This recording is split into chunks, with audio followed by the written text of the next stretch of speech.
ರಾಯಚೂರು ಜಿಲ್ಲೆಯಲ್ಲಿ ಫಸಲ್ ಬಿಮಾ ಗೋಲ್ಮಾಲ್ ಪ್ರಕರಣ ನಡೆದಿದೆ. ಈ ಅಕ್ರಮದಲ್ಲಿ ಇಬ್ಬರು ಆರೋಪಿಗಳು ಭಾಗಿಯಾಗಿದ್ರು. ಆ ಆರೋಪಿಗಳನ್ನ ಈಗ ಸಿಐಡಿ ಅಧಿಕಾರಿಗಳು ಬಂಧಿಸಿದ್ದಾರೆ.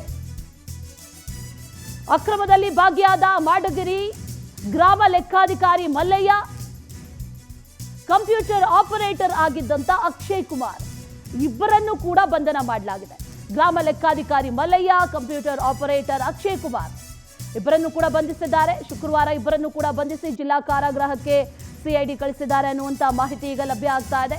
ಹಳ್ಳಿ ಹೊಸೂರು ಮಾಡಗಿರಿಯ ನೂರಾರು ಬೆಳೆ ವಿಮೆಯನ್ನ ಪಾವತಿಸಿದ್ರು. ಆದರೆ ಬೆಳೆ ವಿಮೆ ಪರಿಹಾರದ ಹಣ ಅನ್ಯರ ಖಾತೆಗೆ ಜಮಾವಣೆ ಆಗ್ತಾ ಇತ್ತು. ಈ ಬೆಳೆ ವಿಮೆ ಗೋಲ್ಮಾಲ್ ಬಗ್ಗೆ ಪವರ್ ಟಿವಿ ವಿಸ್ತೃತವಾದಂತ ವರದಿಯನ್ನ ಕೂಡ ಪ್ರಸಾರ ಮಾಡಿತ್ತು. 8 ತಿಂಗಳ ಹಿಂದೆ ಸಿರವಾರ ಪೊಲೀಸ್ ಠಾಣೆಯಲ್ಲಿ ಒಂದು ಕೇಸ್ ದಾಖಲಾಗುತ್ತೆ. ರೈತರ ಹೋರಾಟ ಒತ್ತಡಕ್ಕೆ ಮಣಿದು ಈ ಕೇಸನ್ನ ಸಿಐಡಿಗೆ ವಹಿಸಲಾಗಿತ್ತು. 8 ಅಧಿಕಾರಿಗಳ ತಂಡ, ಸಿಐಡಿ ಅಧಿಕಾರಿಗಳ ತಂಡ ಈ ಪ್ರಕರಣಕ್ಕೆ ಸಂಬಂಧಪಟ್ಟಂತೆ ತನಿಖೆಯನ್ನ ನಡೆಸಿತು. ಈಗ ಅಕ್ರಮದಲ್ಲಿ ಭಾಗಿಯಾದಂತ ಇಬ್ಬರನ್ನ ಸಿಐಡಿ ಅಧಿಕಾರಿಗಳು ಬಂಧಿಸಿದ್ದಾರೆ ಅನ್ನುವಂತ ಮಾಹಿತಿ ಲಭ್ಯ ಆಗ್ತಾ ಇದೆ. ರಾಯಚೂರು ಜಿಲ್ಲೆ ಸಿರವಾರ ತಾಲೂಕಿನ ಬೇರೆ ಬೇರೆ ಈ ರೈತರ ಅಕೌಂಟ್ಗೆ ಬರಬೇಕಾದಂತಹ ಹಣ ಬೇರೆ ಕಡೆನೇ ಹೋಗ್ತಾ ಇತ್ತು. ಜೊತೆಗೆ ಇದಕ್ಕೆ ಸಂಬಂಧಪಟ್ಟಂತೆ ಸಾಕಷ್ಟು ಪ್ರತಿಭಟನೆಗಳೆಲ್ಲವೂ ಆಯಿತು. ಈ ಗೋಲ್ಮಾಲ್ ನಡೆದಿರೋದ್ರ ಬಗ್ಗೆ ವಿಸ್ತೃತವಾಗಿ ವರದಿಯನ್ನು ನಾವು ಕೂಡ ಪ್ರಸಾರ ಮಾಡಿದ್ವಿ. ಆನಂತರದಲ್ಲಿ ರೈತರ ಒಂದಷ್ಟು ಒತ್ತಾಯಕ್ಕೆ ಮಣಿದು, ಪ್ರತಿಭಟನೆಗೆ ಮಣಿದು ಈ ಕೇಸನ್ನು ಸಿಐಡಿಗೆ ವಹಿಸ್ತಾರೆ. ಆನಂತರದಲ್ಲಿ ಇಬ್ಬರನ್ನ ಈಗ ಬಂಧನ ಮಾಡಿದ್ದಾರೆ ಅನ್ನುವಂಥ ಮಾಹಿತಿ ಈಗ ಲಭ್ಯ ಆಗ್ತಾ ಇದೆ. ಗ್ರಾಮ ಲೆಕ್ಕಾಧಿಕಾರಿ ಆಗಿರುವಂಥ ಮಲ್ಲಯ್ಯ, ಅದರ ಜೊತೆಯಲ್ಲಿ ಕಂಪ್ಯೂಟರ್ ಆಪರೇಟರ್ ಆಗಿ ಕೆಲಸ ಮಾಡ್ತಾ ಇದ್ದಂಥ ಅಕ್ಷಯ್ ಕುಮಾರ್ ಇಬ್ಬರನ್ನು ಕೂಡ ಈಗ ಬಂಧನ ಮಾಡಲಾಗಿದೆ.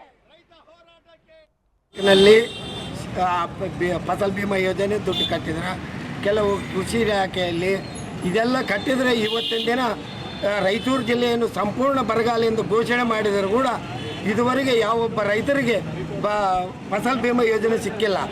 ಕೆಲವು ಉದಾಹರಣೆಗಳವ. ಸಿರವಾರ ತಾಲೂಕಿನಲ್ಲಿ ಅಧಿಕಾರಿಗಳೇ ಕೆಲವು ರೈತರು ಅದರಲ್ಲಿ ಶಾಮೀಲಾಗಿ ರೈತರ ಹೆಸರಲ್ಲಿ ಫಸಲ್ ಬಿಮಾ ಯೋಜನೆ ದುಡ್ಡು ತುಂಬಿ ಅದು ಅವರು ರೊಕ್ಕ ಎತ್ತಿದ್ದು ಉದಾಹರಣೆ ಐತೆ.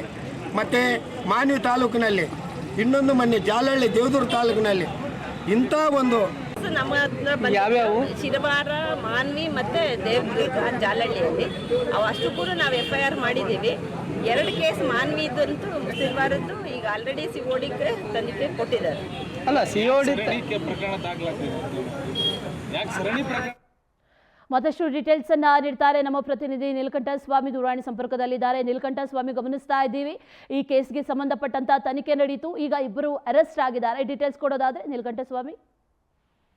ನಿಜ ಅಶ್ವಿನಿ, ಏನ್ ಹೇಳ್ಬೇಕು ಅಂತಂದ್ರೆ ರಾಯಚೂರು ಜಿಲ್ಲೆಯಲ್ಲಿ ರೈತರು ಸುಮಾರು ವರ್ಷಗಳಿಂದ, ಅಂದ್ರೆ ಕಳೆದ 3-4 ವರ್ಷಗಳಿಂದ ಸತತವಾಗಿ ಲಾಸ್ ನಲ್ಲಿದ್ದಾರೆ. ಬೆಳೆ ಸರಿಯಾಗಿ ಕೈಗೆ ಸಿಗ್ತಾ ಇಲ್ಲ.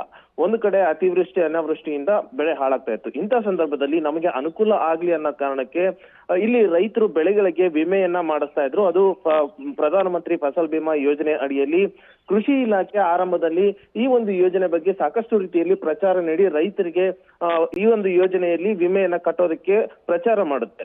ಏನು ಕೃಷಿ ಇಲಾಖೆ ಮಾತನ್ನ ನಂಬಿ ರೈತರು ಇಲ್ಲಿ ತಮ್ಮ ಹೊಲಗಳಿಗೆ ವಿಮೆಯನ್ನ ಮಾಡಿಸ್ತಾರೆ. ಅದು ಕೋಟ್ಯಾಂತರ ರೂಪಾಯಿಯಲ್ಲಿ ಈ ವಿಮೆ ಕಟ್ಟಿದಾಗ ಈ ಒಂದು ಬೆಳೆ ಹಾನಿಯಾದಂತ ಸಂದರ್ಭದಲ್ಲಿ ಬರಬೇಕಾದಂತ ರೈತರಿಗೆ ವಿಮೆ ಹಾನಿಯಿರುತ್ತೆ. ಆದ್ರೆ ಇಲ್ಲಿ ಈ ಒಂದು ಅಧಿಕಾರಿ, ಗ್ರಾಮ ಲೆಕ್ಕಾಧಿಕಾರಿಗಳಿರ್ಬೋದು, PDOಗಳಿರ್ಬೋದು, ಕಂಪ್ಯೂಟರ್ ಆಪರೇಟರ್ಗಳು ಅವರ ಮೋಸದಿಂದ ರೈತರು ವಂಚಿತವಾಗ್ತಾ ಇರ್ತಿದ್ರು.